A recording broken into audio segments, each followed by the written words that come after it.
دامولا عباس رجبی حضور دارند و ایشان هم در وصف استادان یک شعر ایجاد کردند و از ایشان احترامانه خواهش میکنیم همون شعر را در حضور ما و شما قرائت فرمایند. بسم الله الرحمن الرحیم. شهیدان بر شهادت خنده کردند، به عطر خود بهاران زنده کردند. به زیر لب بگفتا لاله این حرف، شهیدان لاله را شرمنده کردند.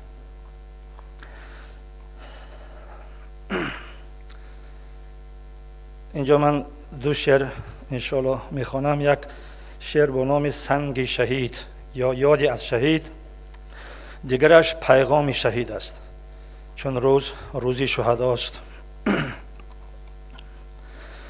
سنگ اندر سری مزار من، سنگ گویای سالها بود است.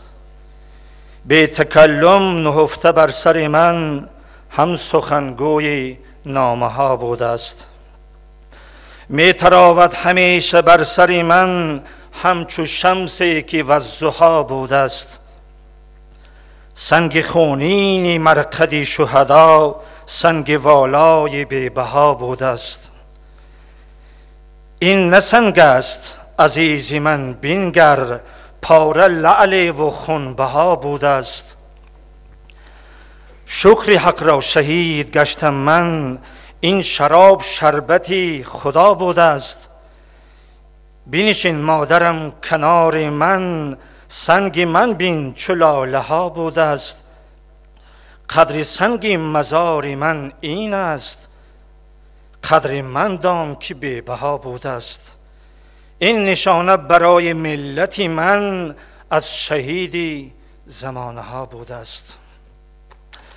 خب دیگر شعری که پیغام شهداست و به خصوص پیغام استادان عزیز مؤسسین حزب نهضت اسلامی تاجیکستان بهر ما و شماست.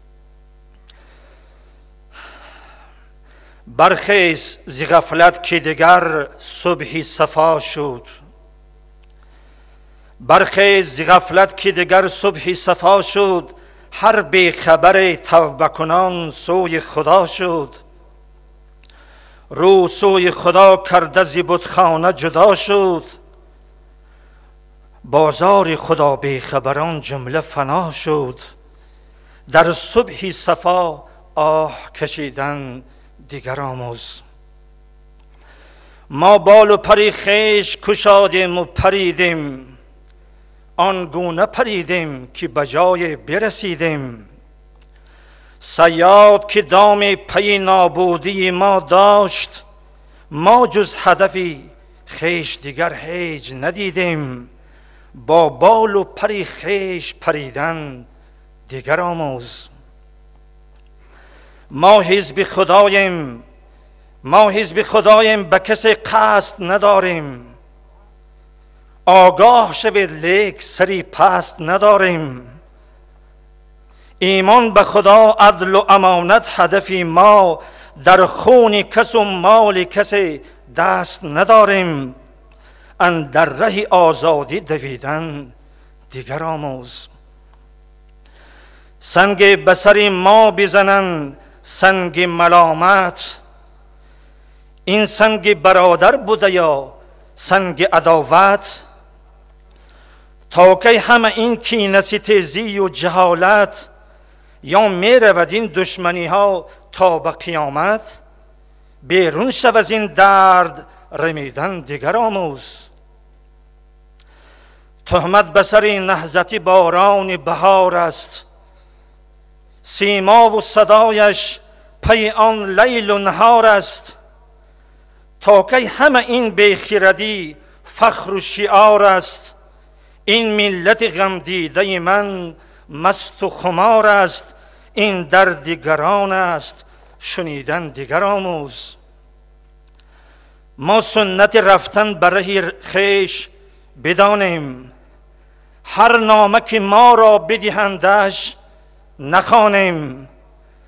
با عقل و خرد جاده خود را بشناسیم، جز راه خدا راه دیگر را نشناسیم. در راه خدا رفته رسیدن دیگر آموز. ای نهضتی ها، ای نهضتی ها، حزب شما حزب خدا هست. این حزب خدا اسلحه‌اش ذکر و دعا هست. آن فضل خدا نصرت و پیروزی قریب است.